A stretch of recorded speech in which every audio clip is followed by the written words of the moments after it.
You're listening to the Affiliate Marketing Podcast, brought to you by AffyVerseMedia.com, the chapter and verse of everything you need to know about running a successful affiliate program for your business.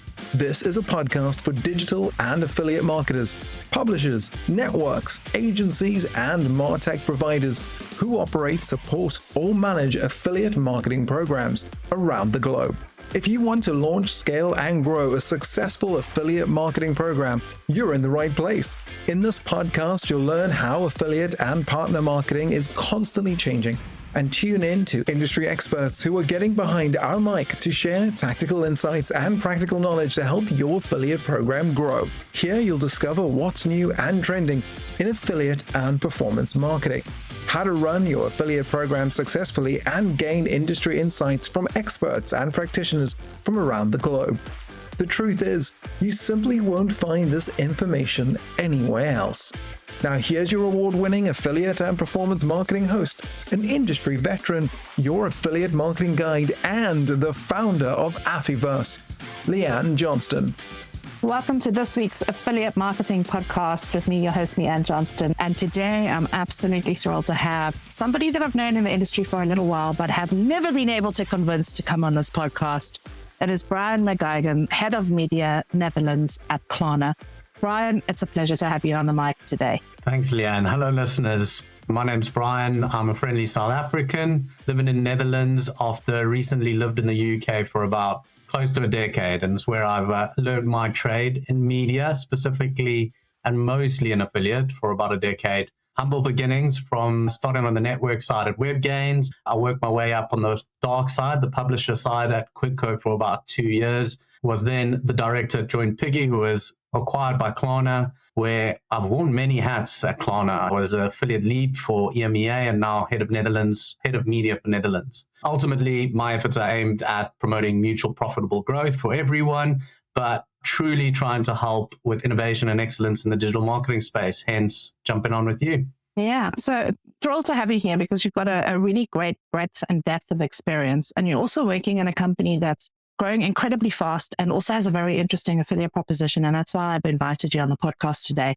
Before we get going on why you're here with us today, I just wanted to do a really quick shout out to one of our lovely listeners, Tanya Perez.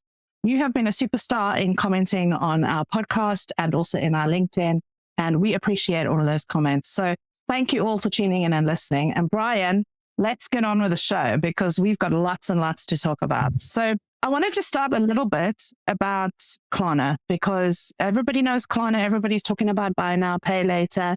It's been a major player in the space for the last 3, 4, 5 years. All I keep seeing is, can you share some insights on or data about how consumers are different in each region in EMEA as well? Because I know that we spoke about that before we got onto this podcast, and also how different countries are reacting to different types of payment methods as well. So give us the lowdown of what Klarna is, what it does, how you work as publisher, and then let's get into the nitty-gritty about payments in different countries in Europe.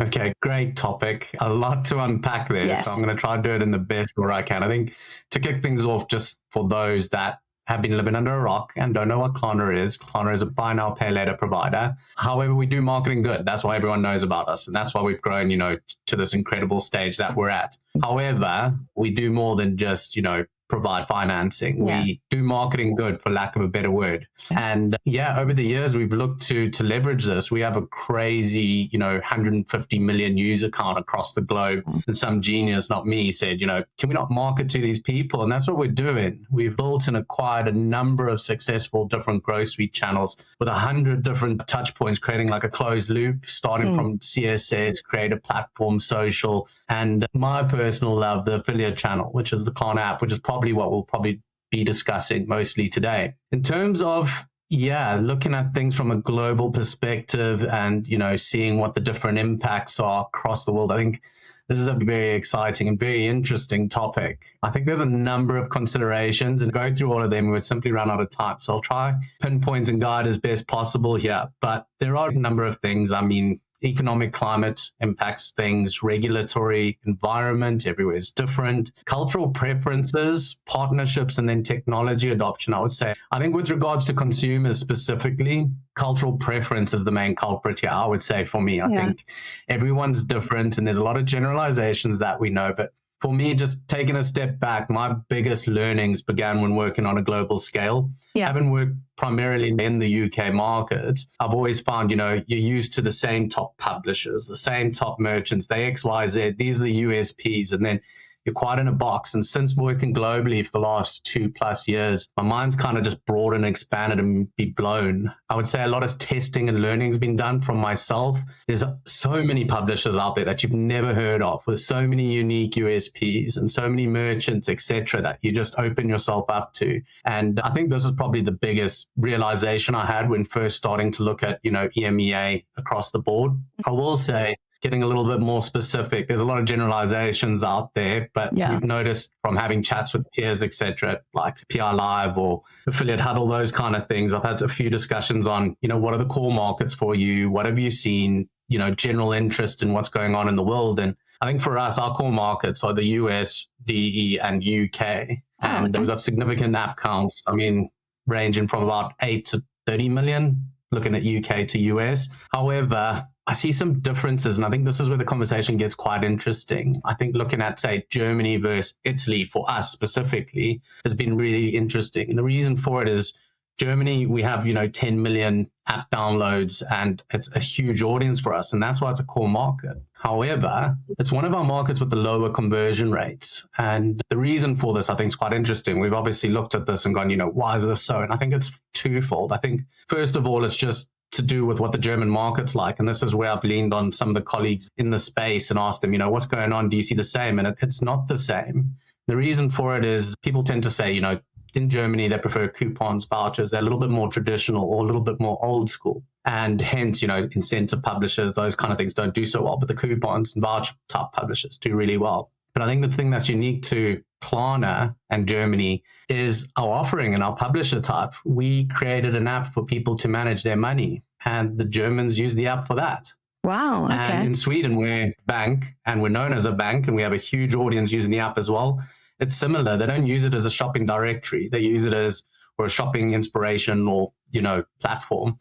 They use it to manage their money. So we've got these high user counts with lower conversions, which is perfectly fine once you understand what the reasoning is. On the opposite side, we've, launched a number of different markets which are emerging and growing at rapid rates. And I think Italy is probably a standout for us in that it's growing. The take rates are insane. The conversion rates are insane. Is that in any specific product vertical? Because I know a lot of affiliate managers are going to be tuning in here, wanting to get the kind of lowdown on how best to work with Klarna as well. And you've dropped a couple of value bombs already in terms of the kind of geolocations that are working, the top markets that you operate in. But is there certain verticals or product verticals that brands should be kind of working with you definitely if they're not already? We work with everyone except for finance because we're a bank. Okay. We cannot push any finance products. So we don't sell any insurance. We don't sell any, finance products. So it's like e-commerce is the kind of main thing. Yeah. Yeah. Our bread and butter was traditionally, I would say, just due to how we came about and what we do, I'd say, fast fashion retail was our bread and butter. And that's where we saw a lot of the growth. However, we've expanded and really diversified. Some of our top performing merchants are, travel now, which is crazy. We also see a lot in home and garden. The audience has changed and the verticals have really changed.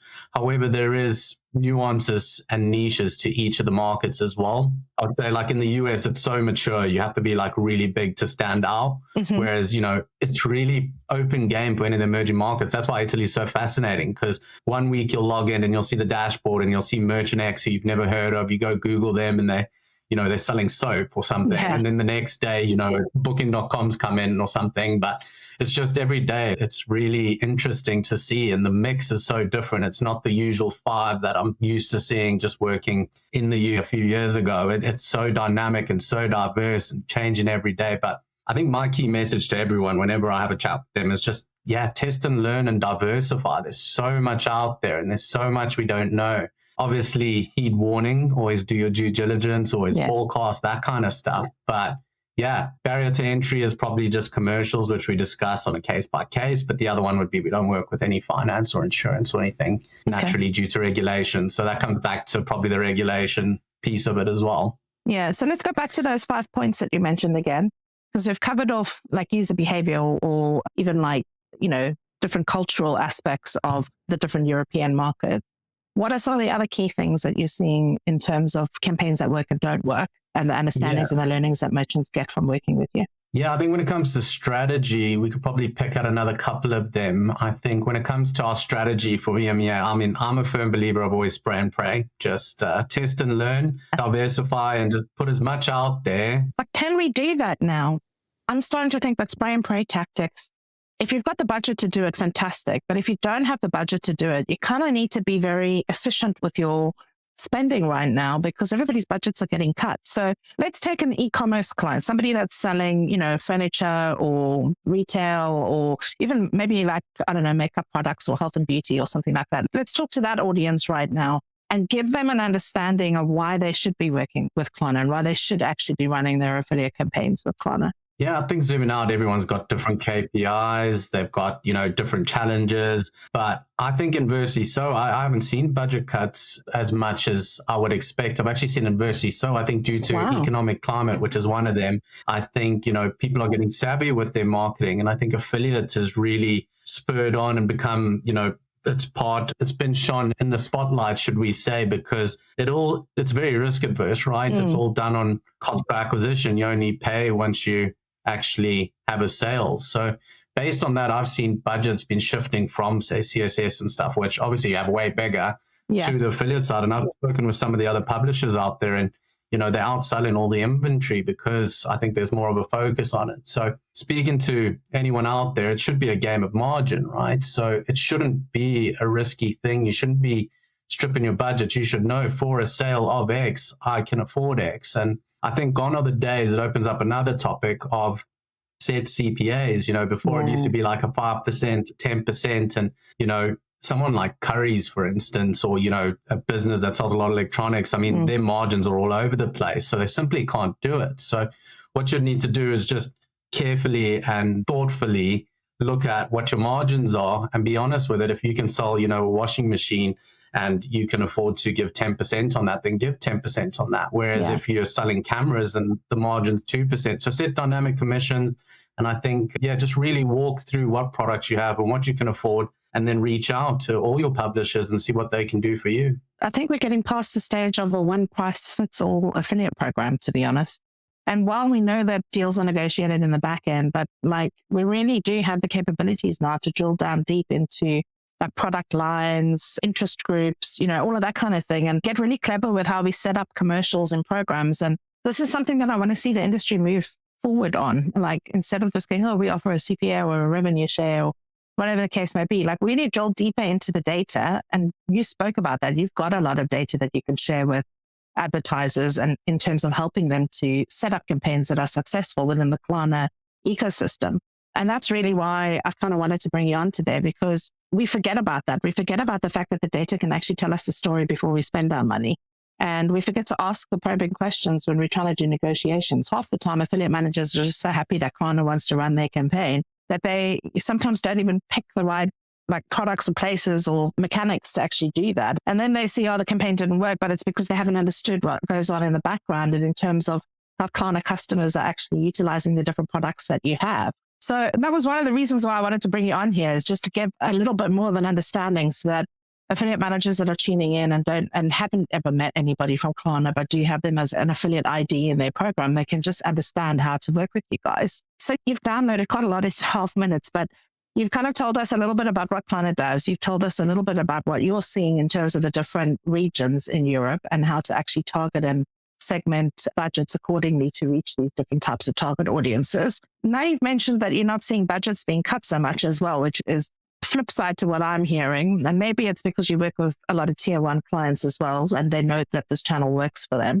But what are some of the other trends that you're seeing on your back end in terms of consumer behavior right now that maybe affiliate managers can kind of pick up some tips from? Are you seeing user behavior changing dramatically, or are people just coming out of this recession and going back to buying the things that they need and want?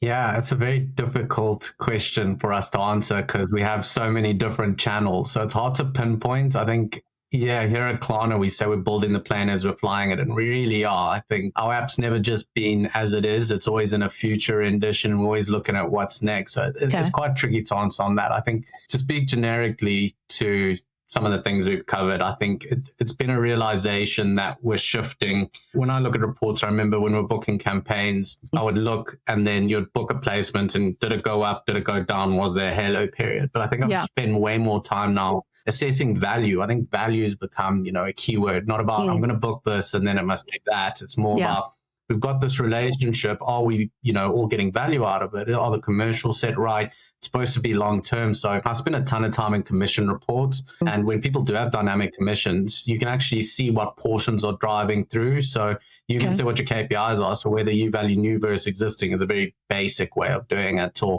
full price sell, that kind of stuff. You can actually dive down and you can say, I'm driving, 60% of X, 70% of Y, whatever it is. And you can see the mix. So you can really get the value and really drill down there. I think speaking to future or current affiliate managers, I think one of the key strategy impacts would probably be your partnerships. I think that's key, right? That's, people call it performance marketing, partnership marketing, and for good reason, because those are two things that drive the whole industry, right? But partnerships key. I think I've been working with the usual suspects in terms of networks for some time, but I've noticed since, working on more of a global level, you really have to start working with other networks out there that may be considered niche. I remember even in my UK days, we were working with Optimize, OMG. The primary driver for Piggy was ARPU. Your CPAs for insurance and stuff are absolutely wild. So, we absolutely crushed it. And I'd say that's one of the key reasons that, we were considered for the acquisition. So really getting out there, I think using Klarna Netherlands more as a relevant example.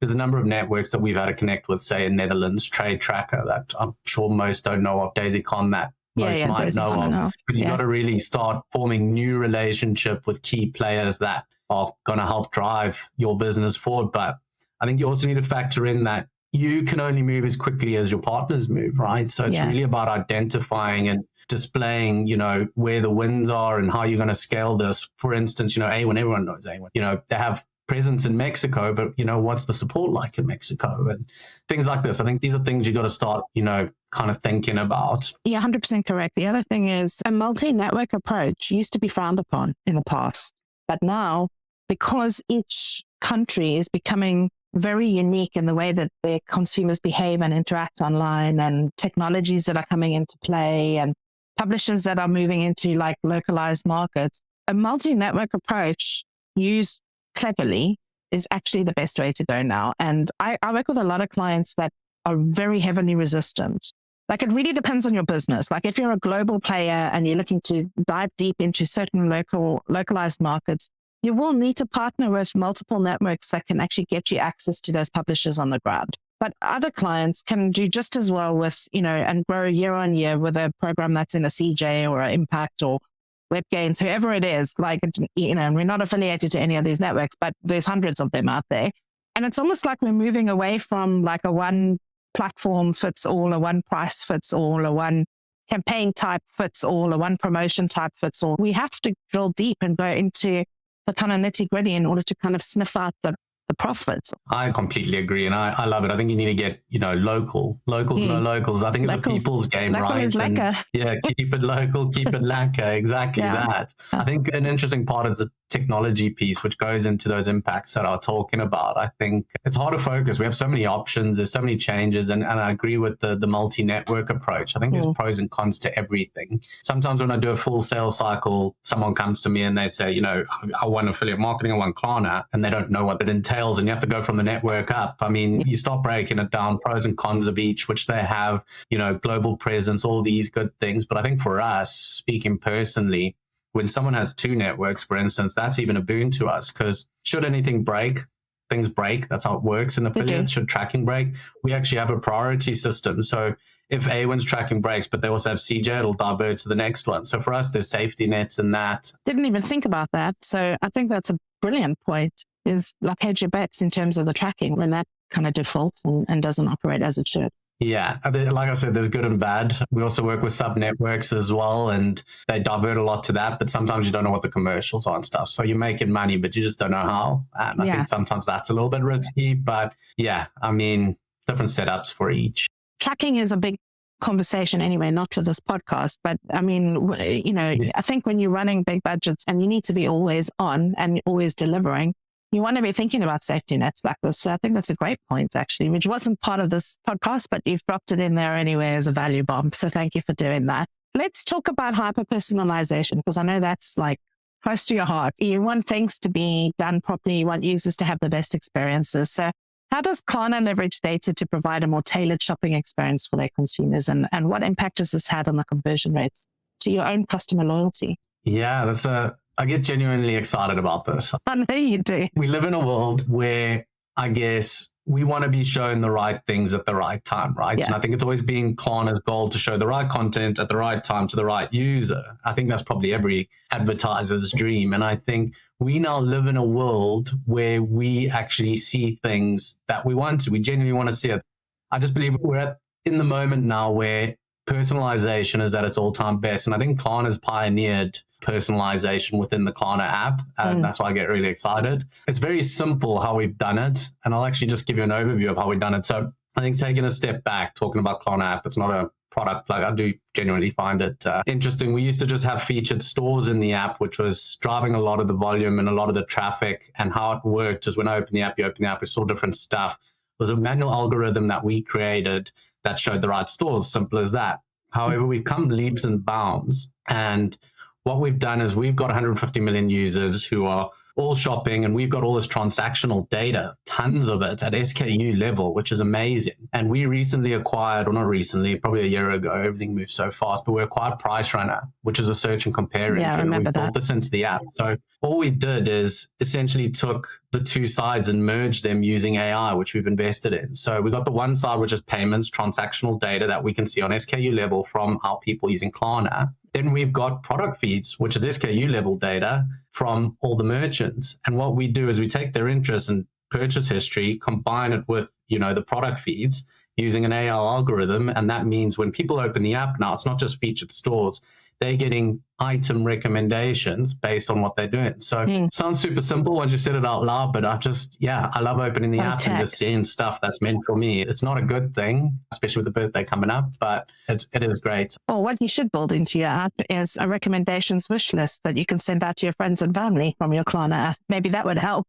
Watch the space. There's a lot going on all the time. I don't want to give away too much because we build, we bin, we build, we send, it's always changing. But that's the thing that you said at the beginning of this podcast. You said, Klarna does marketing well. Like that's what you want to do. You're a marketing-led company that happens to also be a tech company and has a ton of data on, 150 million users around the world. So it's kind of like a marketer's dream, really. I mean, if you think about all the connection points and the connectivity points and the behavior that you can talk about, pretty much every affiliate manager needs to be working with you. And I'm not an affiliate of Klarna or anything like that, but it's a good place to start if you have an affiliate program to actually get in with the partners that have data that can actually help you to understand what consumers are resonating with in terms of your brand and offer and product range.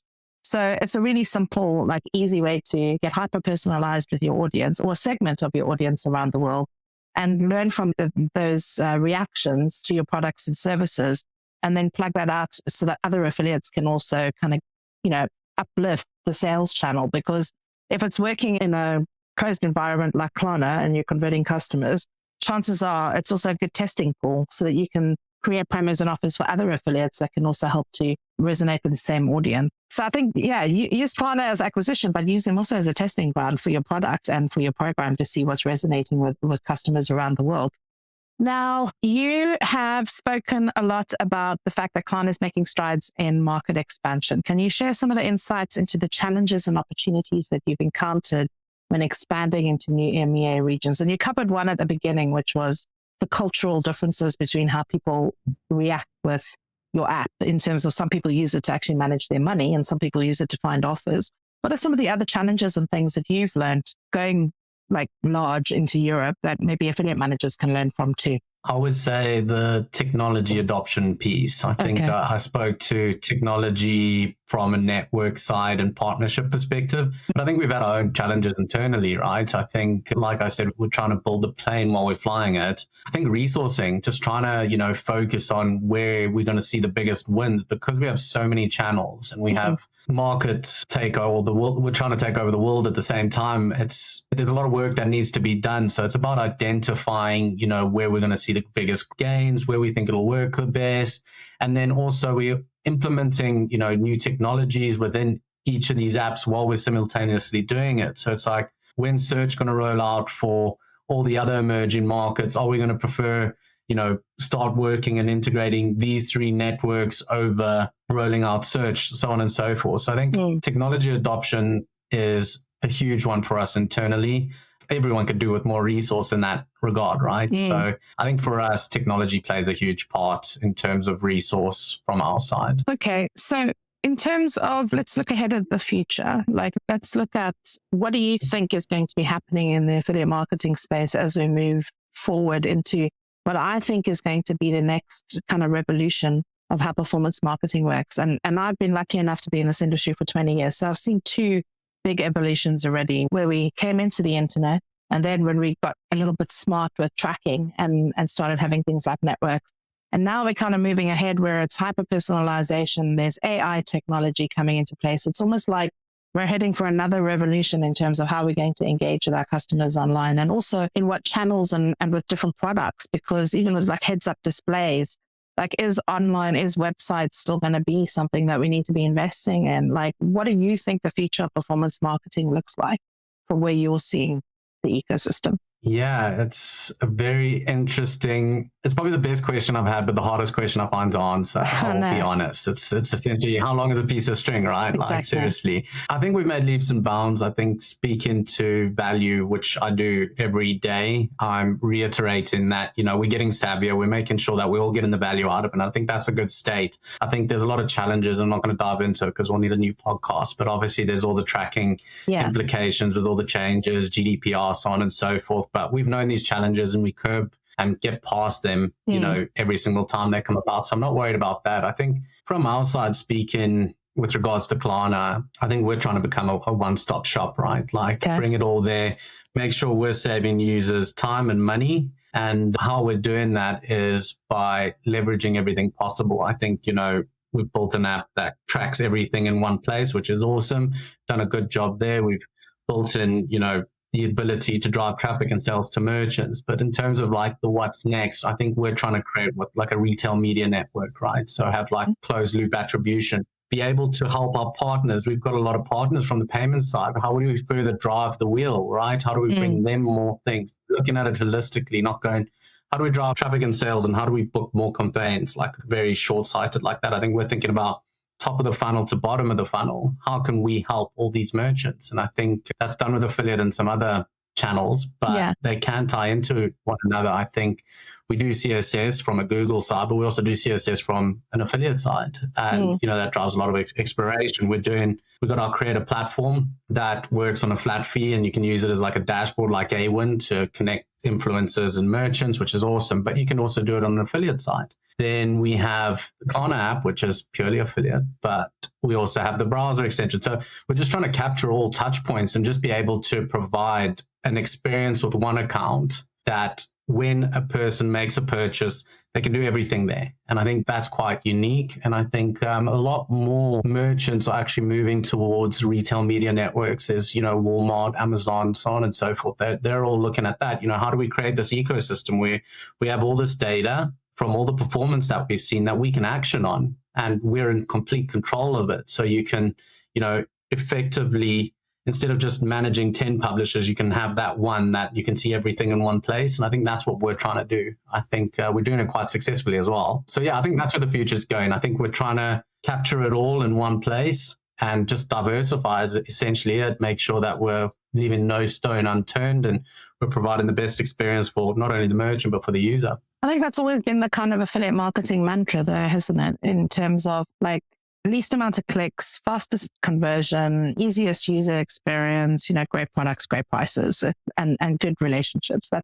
pretty much everything that's the basics of good affiliate program management and good partnership management. I'm a little bit concerned by everybody building their own silos again, because, how are you going to dedupe against what you're doing, what, Target's doing, what Amazon's doing, because all of those customers are flowing through everything. So I guess tracking is going to become important again too, and so is attribution. But, it seems to be the one topic that nobody's ever cracked in this industry. So maybe I need to find some people to talk about that in our next podcast. But what are your thoughts on that? Tale as old as time. I remember going to PI Live, the first one, and they blew my brain up talking about attribution and multi-touch points and this and that. Yeah. And then it kept on coming up. And in the beginning, I was like enthralled by this topic. And then just over time, I was like, it is what it is, right? But I think from my perspective, I mean, at the end of the day, it helps if you have all these different touch points, it helps prove for merchants, you've got lots to do, first of all, but it also shows all the different strengths and weaknesses. We might be the best for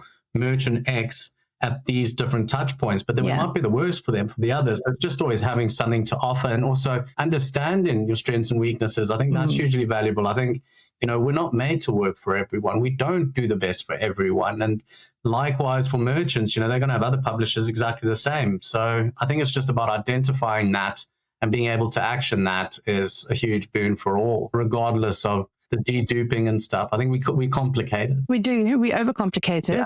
But also I think affiliate managers, your role has and always will be to be connecting with everyone, everywhere, all at once, all the time. So, you've got to kind of get used to that and make that your mantra and just kind of roll with it and work with different partners at different times, different price points, and just keep testing, always be testing, which is what you started this podcast off with. So any last tips for people listening to this week's podcast about engaging with Klarna, about, testing? Give us your kind of insider hit on how brands can kind of engage with you and really make the most of their campaign.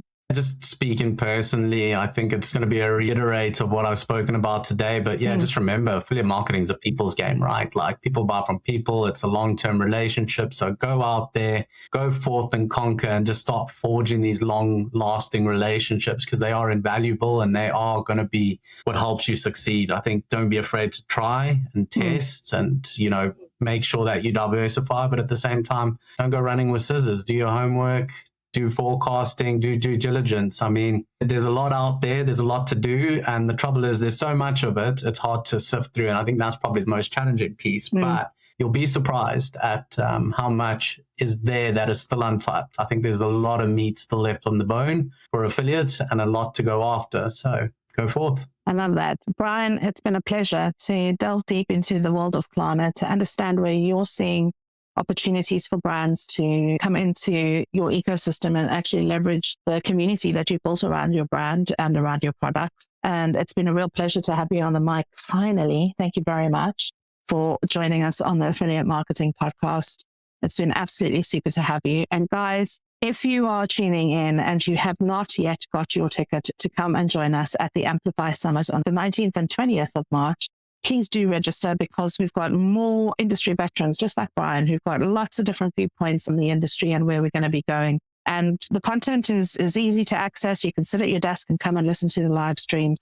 So register on afterburstmedia.com. Just hit the Amplify button and come and join us at our next virtual event where we'll be dissecting everything that you need to know about affiliate marketing for the year ahead. Brian, it's been a pleasure to have you. Thank you so much for being on this podcast with me this week. I've loved having you here. Thank you. And thanks, listeners. Have a great weekend.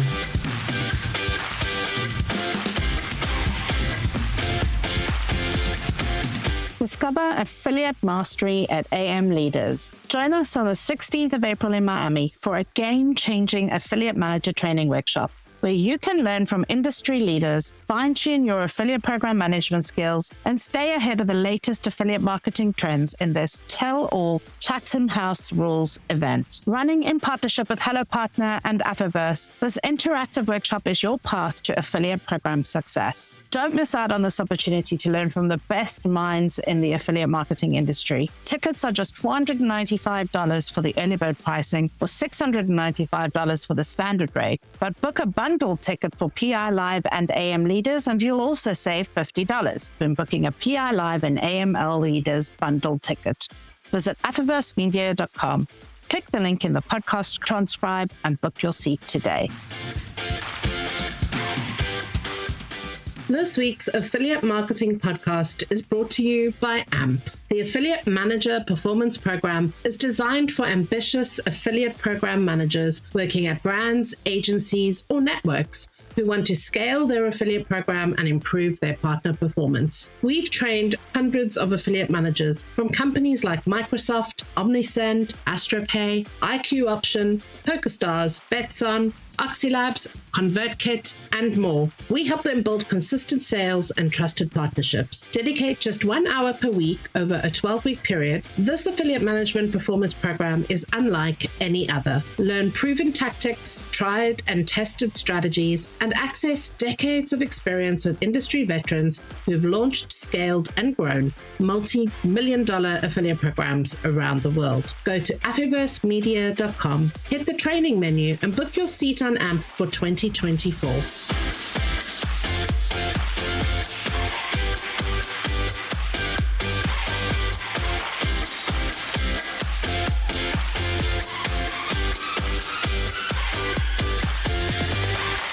That's a wrap for this week's Affiliate Marketing Podcast. If you're loving what we're putting down, why not head over to Apple iTunes and give us a 5-star review? Make sure to subscribe to our podcast and our YouTube channel so you never miss another insightful episode or one of our free webinars ever again.